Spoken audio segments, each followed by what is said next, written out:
Hello everyone, good morning, welcome to the class. अभी आज की क्लास में हम पढ़ेंगे बैकग्राउंड ऑफ जीएसटी चैप्टर का जो किए थे उसका थोड़ा सा रिवीजन करेंगे। फिर आज की क्लास हम स्टार्ट करेंगे। जैसे कि पहले क्लास में हमने देखा था जीएसटी क्या है। जीएसटी एक वैल्यू एडेड टैक्स है, डेस्टिनेशन बेस्ड कंजप्शन टैक्स है। ये 1954 में फ्रांस में आया था। किस ईयर में आया था? 1954 में फ्रांस में आया था। जीएसटी क्या है? एक वैल्यू एडेड टैक्स है और it is destination based consumption tax. मतलब जीएसटी इस बात पर निर्भर नहीं करता कि यहाँ पर कमाने वाले लोग कितने हैं। जीएसटी इस बात पर निर्भर करता है कि यहाँ पर खाने वाले लोग कितने हैं। देन उसके बाद हमने देखा था जीएसटी में स्लैब मतलब 4 स्लैब का रेट होता है, जो होता है 5, 12, 18, 28।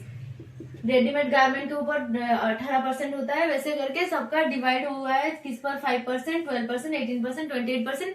इसके साथ साथ 0.25% भी देखे थे और 3% भी देखे थे इन केस ऑफ गोल्ड और रफ डायमंड के केस में। देन उसके बाद हमने देखा था कि जीएसटी के लिए एक स्पेशल पर्पस व्हीकल बनाया गया था, जिसको हम क्या बोलते हैं? GSTN, goods and service network, जिसके थ्रू हम क्या करते हैं? GSTN, goods and service tax network, जिसके थ्रू हमारा जीएसटी का सारा कंप्लायंसेस होता है। जो क्या करता है, जिसमें 24.5 each share hold by CG और एसजी। देन उसके बाद 10% each hold by private sector, जो एसडीएचजी है, एनएससी है, ऐसे करके 10% ईच होल्ड किए हैं। देन उसके बाद हमने जीएसटीएन का फुल फॉर्म क्या है? Goods and service tax network. Then उसके बाद एक हम नंबर देखे थे जिसको क्या बोलेंगे? GSTIN, goods and service tax identification number. क्या बोलेंगे? GSTIN, goods and service tax identification number, जो 15 डिजिट का होता है। अल्फा न्यूमेरिक नंबर होता है, जिसमें पहले 2 डिजिट जो होता है वो स्टेट कोड होता है। जैसे कि मैं उड़ीसा की हूँ, उड़ीसा की स्टेट कोड 21 है। उसके साथ 10 जो होता है, नेक्स्ट 10 जो डिजिट होता है वो क्या होता है? पैन नंबर होता है। देन और एक होता है जो हमारा NTD code, business NTD code होता है। देन उसके साथ साथ एक चेकसम डिजिट होता है और एक हमारा जो होता है स्टेट कोड, ये रहा स्टेट कोड 10 डिजिट का पैन नंबर। देन एक होता है NTD code by default character एक, और एक चेकसम डिजिट, ऐसे करके 15 डिजिट का अल्फा न्यूमेरिक नंबर होता है जीएसटीएन में। देन उसके बाद हमने इसके बाद और क्या देखा थे? इसके बाद हमने देखा था कि जीएसटी के लिए जीएसटी में एक और कॉन्सेप्ट रह गया था, जिसमें हमने देखा था कि प्रिंसिपल क्या होता है। जैसे कि हमारा 2 प्रिंसिपल होते हैं और 4 सिस्टम होते हैं। प्रिंसिपल में 2 देखे थे, destination principle and origin principle. हमारा जीएसटी जो बेस करता है वो किस पर बेस करता है? वो डेस्टिनेशन प्रिंसिपल के ऊपर बेस करता है। एंड इसके साथ साथ हमने 4 सिस्टम देखा था, जिसको क्या बोलेंगे? First point collection, last point collection, multi point collection और multi point collection with ITC method. Then उसके बाद हमने देखा था कि जीएसटी जो है वो actually funded by the customer but paid by the supplier. Then उसके बाद हमने इस सब के बाद मलेशिया लास्ट कंट्री थी जिसने जीएसटी को अडॉप्ट किया था। देन आसाम ने रेक्टिफाई किया था, लास्ट स्टेट था। देन उसके बाद हमने देखा कि हमारा जो जीएसटी का रेट है सबसे हाईएस्ट रेट है, जो 28% है, और अर्जेंटीना सेकंड हाईएस्ट है जिसमें 27% है। ये था हमारा छोटा सा स्टोरी जो प्रीवियस क्लासेस में हमने डिस्कशन किए थे। देन उसके बाद हमने देखा था कि मैं एक लाइन आपको लिखने के लिए बोली थी। क्या बोली थी? GST is a value added tax. Added tax, GST क्या है? एक वैल्यू एडेड टैक्स। मतलब ये जो वैल्यू एडेड टैक्स मतलब क्या है? ये सिर्फ वैल्यू एडिशन के ऊपर लगता है। मैं आपको एग्जांपल लेकर बताई थी कि कैस्केडिंग इफेक्ट कैसे होता था, वैल्यू के ऊपर 2 बार टैक्स कैसे लगता था। ये आपको बता चुकी हूँ, डबल टैक्सेशन और कैस्केडिंग के बीच डिफरेंस। अभी हम देखेंगे कि GST is value added tax. GST value added tax क्यों है, यह हम 2-3 एग्जाम्पल ऑलरेडी कर चुके हैं। अभी आज की क्लास में और 2 एग्जाम्पल करेंगे, जिसमें हम इंटरस्टेट लेकर करेंगे। जैसे कि पहले तो हमने देखा था दोनों ही इंटरस्टेट थे। अभी एक केस में क्या होगा? इंटरस्टेट, दूसरा केस में इंटरस्टेट। ऐसे करके कैसे हम एग्जाम्पल करते हैं अभी हम देखते हैं आज की क्लास में। देखो, जैसे कि मैं पहले क्लास में आपको बताई थी जीएसटी क्या है? एक वैल्यू एडेड टैक्स है। क्या है? GST is a value added tax. GST किस पर लगता है? वैल्यू एडिशन पर। अभी देखो, अभी हम एग्जाम्पल नंबर 1 देखेंगे। देखो, ये है ए, ये है बी, ये है सी। ये दोनों, ये जो है ना, ये सब JNK का है, जम्मू एंड कश्मीर। JNK। तो यहाँ पर हम यूटीजीएसटी लगा देंगे। नहीं, क्योंकि दिल्ली, पौंडीचेरी और JNK को हम डीम्ड स्टेट मानते हैं। मानो या ना मानो, आपको मानना ही पड़ेगा। आपने क्या है, दिल्ली और पौंडीचेरी को अगर कुछ सप्लाई करते हैं तो वो स्टेट मानी जाएगी, मानो या ना मानो, डीम्ड स्टेट मान लिया जाएगा। देन JNK का A भी है, B भी है और C भी है। अभी यहाँ पर क्या किस सप्लाई आएगा, इंट्रास्टेट सप्लाई, क्योंकि location of supply and place of supply मैं आपको बोल चुकी थी पहले ही कि इंट्रास्टेट का मतलब ये नहीं होता कि अगर सेम स्टेट में सप्लाई हो रहा है तो इंट्रास्टेट, नहीं, लॉ में कुछ और लिखा है। अगर location of supply and place of supply with in same state है तो इंट्रास्टेट है। तो यहाँ पर देखो लोकेशन ऑफ सप्लाई भी सेम है, प्लेस ऑफ सप्लाई भी सेम है, सेम स्टेट में है, इसलिए हमारा क्या है, ये हमारा है इंट्रास्टेट। अभी इसको हम क्या करेंगे, देखो इंट्रास्टेट के केस में क्या होगा, इंट्रास्टेट के केस में मैं यहाँ पर छोटे छोटे लिख लेती हूँ इंट्रास्टेट। ओके, ये हो गया इंट्रास्टेट। अभी देखो अगर बी को यहाँ से ए से कुछ सामान चाहिए था जिसका वैल्यू था कितना, 10,000, कितना था 10,000। अभी बी ने उसका साथ साथ 18% GST अगर लगा देंगे 10,000 के ऊपर तो कितना आएगा, 1800, मतलब 11,800। 11,800 मतलब बी ए को कितना देगा, 11,800। वैल्यू कितना आएगा, बी का आएगा कितना, 11,800। बी बनाएगा 11,800 नहीं, क्योंकि ए ने जो GST कलेक्ट किया ना 1800 का, वो लेकर जाएगा वो गवर्नमेंट के पास, CG के पास और SG के पास। यहाँ पर CGST SGST दोनों लगेगा ना, हाँ, ये तो फिर नहीं लेके जाएगा किसके पास, 1800 लेके जाएगा वो गवर्नमेंट के पास, गवर्नमेंट को देगा, CG को देगा वो 1800 को अगर हम डिवाइडेड बाय 2 करेंगे तो कितना आएगा, 900। CG को देगा 900, SG को देगा 900। देन बी जब अपनी वैल्यू बनाना जाएगा वो कितना बनाएगा, 11,800 बनाएगा या 10,000 बनाएगा।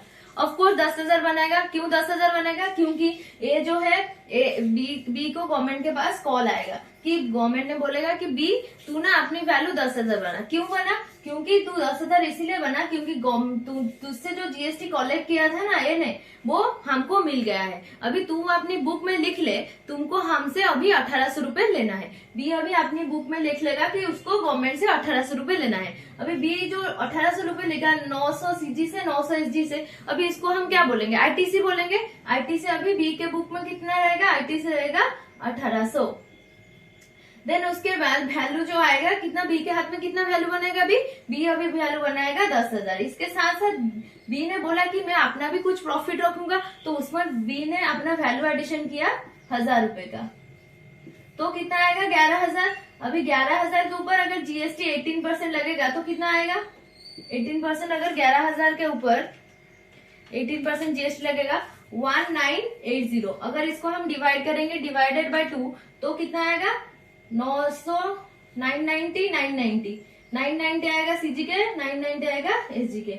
अभी ये टोटल ऐड करेंगे 11,000 प्लस 1980 कितना आएगा 12,980।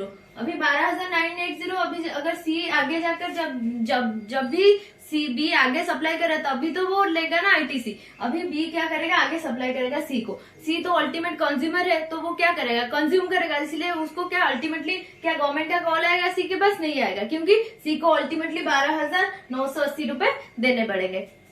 तो बी ने क्या किया, सी को बेचा 12,980 रुपए, सी ने खरीदा 12,980 रुपए में। अभी बी ने क्या किया, अपना जो GST का अमाउंट है 990 वो लेकर गया वो गवर्नमेंट के पास। अभी गवर्नमेंट ने बी को बोला कि तू याद कर, तुझसे क्या करना है, तू मुझसे 900 रुपए तुझे लेना है। अभी बी ने बोला हाँ मुझे तो ITC मिलना था 900 का।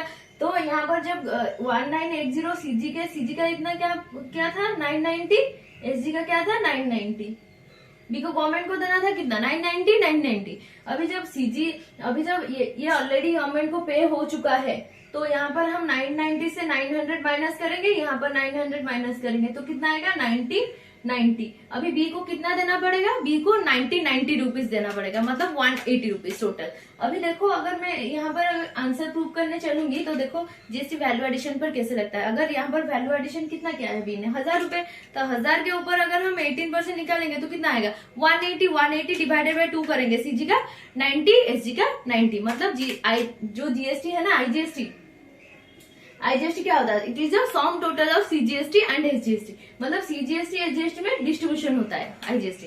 तो ऐसे करके तो सीजी का अगर हम सीजी और एसजी को डिवाइड करके देंगे तो यहाँ पर अगर 1000 रुपए है ना, 1000 वैल्यू एडिशन हुआ है, 1000 के ऊपर अगर 18% हम निकालेंगे 180 आएगा, उसको डिवाइडेड बाय 2 करेंगे तो कितना आएगा? 90 रुपीज जाएगा सीजी को और 90 रुपीज जाएगा एसजी को। सो ये था टोटल एग्जाम्पल जो प्रीवियस क्लासेस में हमने देखा था। अभी इस क्लास में हम क्या देखेंगे? इस केस में तो सब इंट्रास्टेट था, इंट्रा था, यहाँ पर भी इंट्रा था, लोकेशन ऑफ सप्लाई सेम है, प्लेस ऑफ सप्लाई भी सेम है। अभी दूसरा एग्जांपल में हम देखेंगे कि यहाँ पर एक इंटरस्टेट होगा, यहाँ पर एक इंट्रास्टेट होगा, तब कैसे सेटअप होगा। जैसे कि यहाँ पर आईजीएसटी होगा तो कैसे सेटअप होगा सीजीएसटी एसजीएसटी।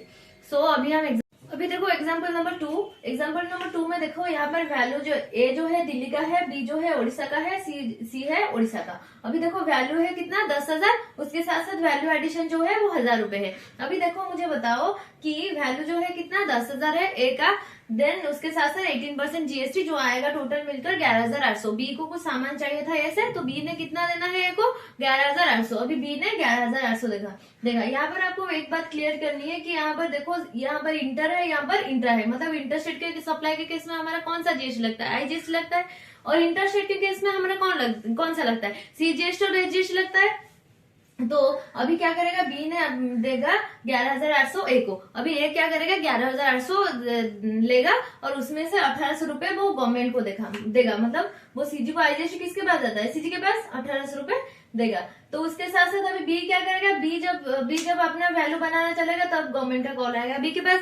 बी को गवर्नमेंट बोलेगा कि तू अपने खाते में लिख ले कि मुझे तुझको इतना अमाउंट देना है, मतलब कितना देना है? 1,800 रुपए। तो अभी बी ने क्या करेगा? अपने अमाउंट में अपने खाते में लिख लेगा कि मुझे गवर्नमेंट से आईटीसी लेना है, इनपुट टैक्स क्रेडिट लेना है 1,800 रुपए। अभी बी ने अपने खाते में लिख लिया। अभी जब बी ने अपने वैल्यू, गवर्नमेंट ने बोला कि तू अपनी वैल्यू 10,000 बना, क्योंकि तुमने जो जीएसटी अमाउंट पे किया था उसने वो ए ने वो अमाउंट हमें दे दिया है। तो अभी क्या करेगा? बी ने अपने वैल्यू बनाएगा 10,000। उसके साथ साथ बी ने बोला कि मैं अपनी कुछ वैल्यू एडिशन करूंगी, कुछ प्रॉफिट एडिशन करूंगा, तो मैं क्या करूंगा?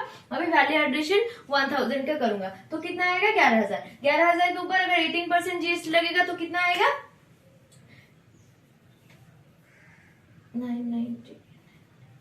ओके देखो 11,000 कितना आएगा? 11,000 के ऊपर अगर 1980 अगर जीएसटी आएगा, उसके साथ साथ टोटल अमाउंट क्या आएगा? 12,980। अभी ये जो अमाउंट आगे बी तभी तो आईटीसी लेगा जब वो आगे सप्लाई करेगा। जब वो सी को सप्लाई करने के लिए जाएगा तो सी को कितने में सप्लाई करेगा? 12,980 रुपए में, क्योंकि सी तो अल्टीमेट कंज्यूमर है, तो उसको क्या गवर्नमेंट के कॉल आएगा? नहीं आएगा। तो अभी सी को वो क्या करेगा? बी अपना अमाउंट वो क्या करेगा? सामान सप्लाई करेगा 12,980 में। अभी क्या करेगा? बी ने जो अमाउंट दिया था, अभी यहाँ पर जो लगेगा, यहाँ पर क्या लगेगा? अभी हमको पीछे से लेना है आईजीएसटी, आगे देना है सीजीएसटी और एसजीएसटी। देखो सीजीएसटी एसजीएसटी, क्योंकि इंटरस्टेट के केस में हमारा सीजीएसटी एसजीएसटी लगता है और इंटरस्टेट के केस में हमारा आईजीएसटी लगता है। तो यहाँ पर जो आईटीसी है वो किसका है? आईजीएसटी का है, आईजीएसटी का है 1,800 रुपए। अभी इसमें से हम क्या करेंगे? सीजी का कितना? 1980 को अगर 18% को अगर डिवाइड करेंगे, 9% सीजी का, 9% एसजी का, देन 1980 डिवाइडेड बाय 2 करेंगे तो कितना आएगा? 990 ईच, 990 सीजी का, 990 एसजी का। अभी देखो 1,800 रुपए यहाँ पर आईजीएसटी से हम माइनस करेंगे। यहाँ पर देखो आईजीएसटी यहाँ पर लगेगा। आईजीएसटी से हम 1,800 से माइनस करेंगे 990। कितना आएगा? कितना आएगा टोटल? 1,800 माइनस 990 कितना आएगा टोटल? 180 रुपीज। अभी देखो जीएसटी जो किस पर लगता है? वैल्यू एडिशन रुपए। तो बी को अभी कितना देना होगा? 180 रुपीज देना होगा। पीछे से हमको लेना था क्या? हमको लेना था आईजीएसटी, आगे देना था क्या? सीजीएसटी और एसजीएसटी। तो एडजस्टमेंट ऐसे होगा। अगर अभी दूसरा एग्जांपल देखेंगे जिसमें यहाँ पर इंटरस्टेट होगा, आगे इंटरस्टेट होगा।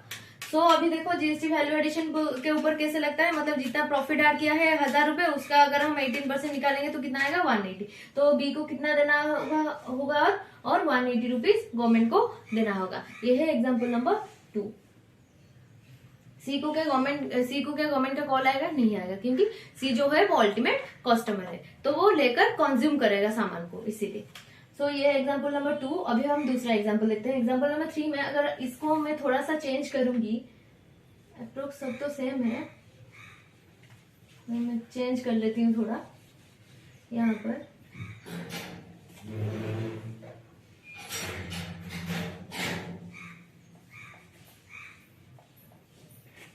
एग्जाम्पल नंबर 3 क्या बोलता है, यहाँ पर देखो वैल्यू जो है वो 10,000 है, वैल्यू एडिशन 1,000 रुपए है।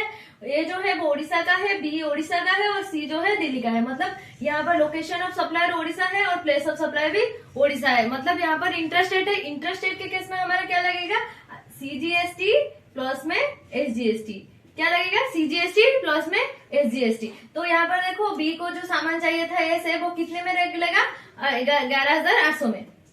अभी बी जो 11,801 देगा तो ये क्या करेगा, अपना जो 1,800 रुपए है उसमें से सीजी को देगा 900, एसजी को देगा 900। कितना देगा गवर्नमेंट को, गवर्नमेंट को ए देगा सीजी का 900, एसजी का 900। अभी क्या होगा, गवर्नमेंट का कॉल आएगा बी के पास कि बी तू अपनी वैल्यू कितना बनाना, 10,000 बनाना। तो बी के बोलेगा क्यों, क्योंकि तुमने जो जीएसटी अमाउंट 1,800 रुपए दिया था ए को, वो गवर्नमेंट को मुझे मिल गया है, मतलब ए ने मुझे दे दिया है। अभी तू अपने खाते में लिख ले कि तुझे गवर्नमेंट से आईटीसी कितना लेना है, इनपुट एज क्रेडिट।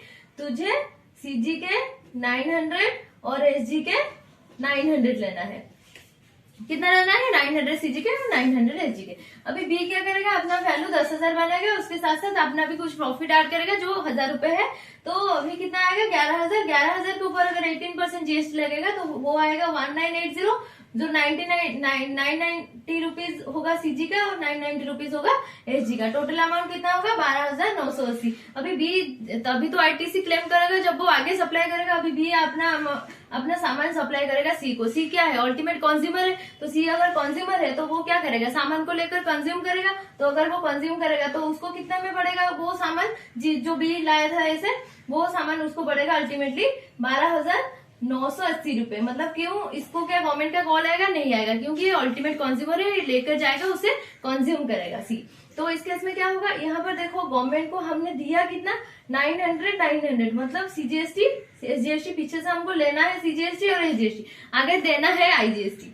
तो ऐसे करके कैसे एडजस्ट करेगा, सीजीएसटी अगर एसजीएसटी यहाँ पर डिवाइड करेंगे कितना आएगा, 990 rupees. IGST is a not share, it is the sum total of CGST and SGST। तो IGST को अगर हम डिवाइड करेंगे तो कितना आएगा, 990 रुपीज, 990 रुपीज। अभी 990 रुपीज से अगर हम 900 माइनस करेंगे तो कितना आएगा, 90 सीजी के 90 और एसजी के 90, तो कितना आएगा टोटल 180 रुपीज। तो यहाँ पर अगर आंसर प्रूव करने में चलूंगी तो 1,000 के ऊपर अगर 18% निकल के आएगा तो कितना आएगा, 1,000 के ऊपर अगर 18% निकल कर आएगा तो 180 रुपीज आएगा। मतलब अल्टीमेटली बी को कितना देना पड़ा गवर्नमेंट को, 180 रुपीज। सो ये था एग्जाम्पल नंबर 3। अभी हम कल के क्लास में और एक छोटा सा कॉन्सेप्ट रह गया है, जो सीजीएसटी और एसजीएसटी और आईजीएसटी को हम सेटअप कैसे करेंगे। इसके बाद हम चैप्टर नंबर 3 स्टार्ट करेंगे।